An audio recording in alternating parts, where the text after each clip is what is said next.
انا بدات ادرك مؤخرا ان انا كزياد بقيت مشهور شويه، وهي حاجه حلوه بس ليها عيوب، ليها عيبين بصراحه بالنسبه لي انا كزياد.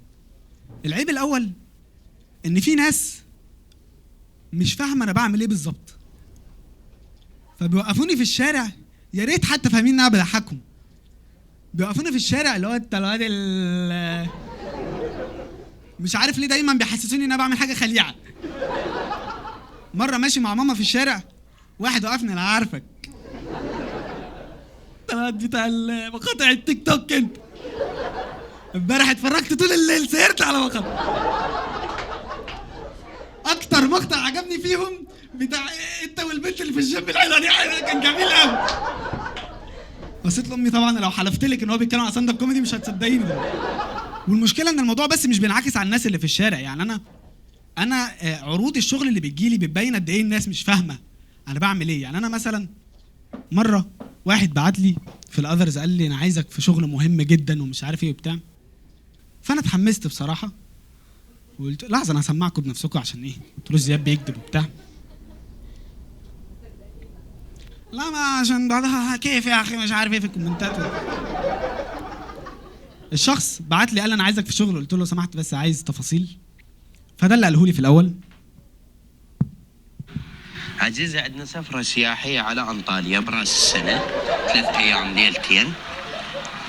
سفرة عبارة عن منشآت نوديهم لاحتفالات رأس السنة وكذا.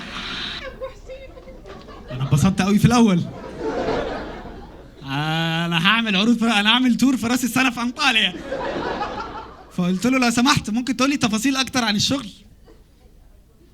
قال لي هاي المنشآت الباصات الكبيرة الفي اي بي بيها مايك، انا شفت الفيديوهات مالتك تلقي نكت ومواقف طريفة وهاي، فنسوي لهم مسابقات، نسوي لهم فعاليات حلوة.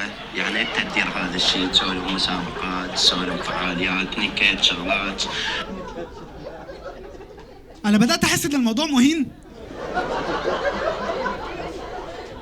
بس لحظتها ما كنتش اكتشفت ان الموضوع بدأ يمس شرفي، لان هو بعدها قال لي تونس الباصات بالطريق.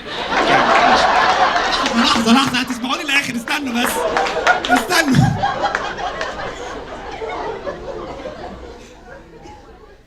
تونس الباصات بالطريق، يعني كل شوية تنزل من باص تصعد الباص